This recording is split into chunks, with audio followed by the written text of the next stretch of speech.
Welcome, my friends, to the Crimson Sith channel. First, I need you to go to the subscribe button. Wipe out the like button. Only then will you be strong enough in the dark side to watch the video. And once more, the Crimson Sith channel will rule the galaxy. And we shall have content. Today on the Crimson Sith channel, I'm trying something a little different. We're going to take a look at a board game that has piqued my interest. It's a Risk variant called Risk Europe. And it's a game that has 4 different factions. There is a Sacred faction, as seen here. They have that kind of crescent moon logo. Then there's a Norse faction, as you can see over there with the Viking helmet kind of look. And then there are 2 other factions that are not on the board right now. There is a green kind of French faction and a red or orange Germanic faction. And it's a 2 to 4 player game. There are different cities, as you can see here. The point of the game is to capture all of the cities, or enough of the cities rather. You need 7 cities to win. And there is a city tracker over there. There are 4 banners. You can see on the top the knot symbol. And then 1, 2, 3, 4, etc. down to 7. Your banner advances when you conquer cities and hold them. If you lose a city, you move back on the tracker. We'll see over here, to mark the cities that are possessed, you put a crown on them. You can build castles with coins. Reinforcements are not just levied automatically like in the regular game of Risk. Everything must be purchased. In order to purchase, you need coins, obviously, and the way to get coins is to levy taxes on cities that you have.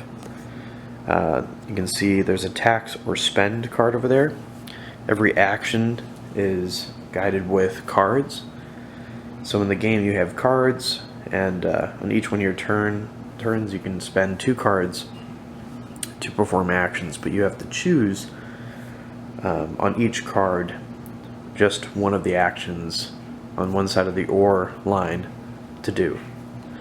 So you raise money and then spend that money to build either castles or units or whatnot, and then you deploy them to your cities and then expand with cards that are also in your action list. So there's expand or maneuver, and these cards will allow you to move out and spread out.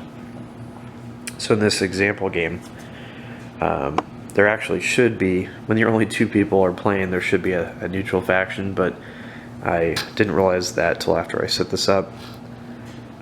This actually was a kind of tutorial game that I played with a friend of mine, and I was the Norse. We started in Paris, which is right there, the blue, and I spread out north to Lorraine, sorry, and advanced up to Berlin, sorry. We took Berlin, and they came out of Rome, advanced up through here. I can't see what the name of that city is up there, but they took the city in the middle of the map, and then what they did was they broke my supply line at Lorraine, which in this game, the way taxes are levied, you pick a city and you levy taxes to that city, and then you get to collect the taxes on every city that has a supply line from that city. So they took Lorraine to break my supply line, and for one turn I wasn't able to levy as many taxes as I would have otherwise. The tax amount you can see is that number next to the crown. So at Warsaw here, it's worth 2 coins. So if I were to tax, if I had Warsaw, I could tax it, and then I would get 2 of these little coins. The silvers are 1, the gold is 5. The different kinds of units, there are regular foot soldiers, which purple doesn't have. There we go. The swordmen. And for each faction, they look different. The Norsemen have axemen. Then one up from them is archers. They cost 2 as opposed to 1 coin apiece. Then you have the mounted units, which cavalry costs 3. And then you have the siege engines, which are expensive. They cost 10. But they're pretty good, obviously. You need a siege engine to lay siege to a castle. And castles are really, really strong. They, they require people to have a siege engine to attack, but then also they provide defensive bonuses. They give a reroll to the defense. So it's pretty good. Castles cost 12. They're very expensive though, and there's a finite amount. There's a finite amount that you can have. There's only, I think, 8. Yeah, there's 8 plastic castles included, and the game says you can only ever have the amount that they include in the game. So you can only ever have 8 in the game. The map is medieval Europe. It's pretty cool. There's a lot of kingdoms. You kind of have the main kingdoms. You'll notice some of the kingdoms have a gold circle around the crown, and others do not. The ones with the golden circle provide bonuses if you capture them, bonus abilities. So Rome always counts. It's always worth 2 crowns. You can see that. And Constantinople says has a spend ability. Every time you recruit a siege weapon, place 4 footmen with it for free. So when you do a spend action, if it pertains to that, you get that bonus. You can see over there I had captured many circle cities. I had 4. 4 of my 7 were circle controlled. My strategy was I went out of Paris. I defended my supply line. They took Lorraine, but I retook it with my massive army in Paris. I fortified Paris, and I fortified my city of Berlin. And then I just basically held that and threatened to retake Lorraine if they ever attacked it again. And they held strong.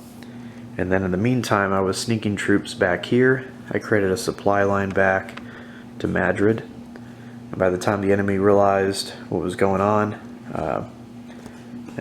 when they realized they should have spread out over here, it was kind of too late. So then they had a race to try to grab these territories. Early on, they had reached out into Africa and taken, I can't remember the name of that city. It's a B name that I'm not familiar with. But they reached out as far as Morocco, and then I pushed them out. I pushed myself into Africa. And I took their city, and then pushed to Tanzania, and then pushed into the island chain over here. And I was threatening Rome. I have a siege engine in there. It's a big battering ram. And he built up forces here, but didn't realize, because I had other forces back in Tanzania that looked like they were defending, he didn't realize it was a trap, and I ended up breaking the Tanzania forces off to go to Greece and take Athens, and that was the final city that I needed. But he had a rallying force. If he could have had another turn, he could have rallied up troops from whatever that territory is there and sacked Greece and Athens, but he was a turn shy. So, very fun game. You can change who the first player is with who goes first with certain cards. That's the first player coin used to mark it. The initiative, it's like an initiative marker. The marker can go back and forth throughout the game. It's kind of tactical how you pick who has it. There's a card. Each person has one card that they can use to get it. And then starting out, you have to bid to get it. And the way that works is you have to do a blind bid with coins on the first turn. And only the person that wins has to pay the bid, but they get initiative. And initiative in the first turn is huge because you get to pick your starting city, which is massive. That's a benefit that you get, you know, throughout the game. So, and your starting position is obviously huge. But you start out just in one city and then one territory adjacent to that city. It's a pretty fun game. I really, really like it. There are other game modes. This is just the kind of premier way to play it. It's the way I would recommend to play it. I flipped through the rule book and it's looks like the coolest way. They have different mechanics as well for the different units. The standard play is just with the regular foot soldiers, like combat wise, and then there's different combat methods for the different types of other units. So for instance, cavalry kind of have different dice and different abilities, as does the siege engines. And the cool thing with the archers is they can fire volleys. So like archer volleys can have more than just the standard, 3 dice versus 2 dice. And archers can wipe each other out. They do simultaneous fire. So it's possible you could just have a bunch of archers shooting at each other and they wipe each other out. And then if there's no one to possess a town, it becomes just, open. So I also forgot to mention that I also snuck up through England and over to Dublin as well. So, yep, snuck my people through. Well, to touch on the tactics a little bit, it seems like you kind of want to spread out quickly, and it's just a lot of game of tactics and just outplaying your opponent, which I think Risk is usually about, but this one hits a little different for me for some reason. It almost doesn't feel like Risk. It feels more like just a different kind of strategic game. It feels like its own unique board game. And I've played a lot of versions of Risk. I own a lot of versions of Risk, but this one really shoots up there for me as my favorite. And I just thought I'd share that with everyone. So anyway, if you see this game, I would consider picking it up. I know they have it on Amazon, and it's on that bookstore. A lot of bookstores have it, I've noticed. I haven't seen it at Walmart or anything, but probably a lot of game stores have it as well. So anyway, if you see this game, I recommend picking it up and check it out. It seems like this game would be a lot more fun with 4 players, so I'm going to try to get some more players and have some real fun. Thanks for watching.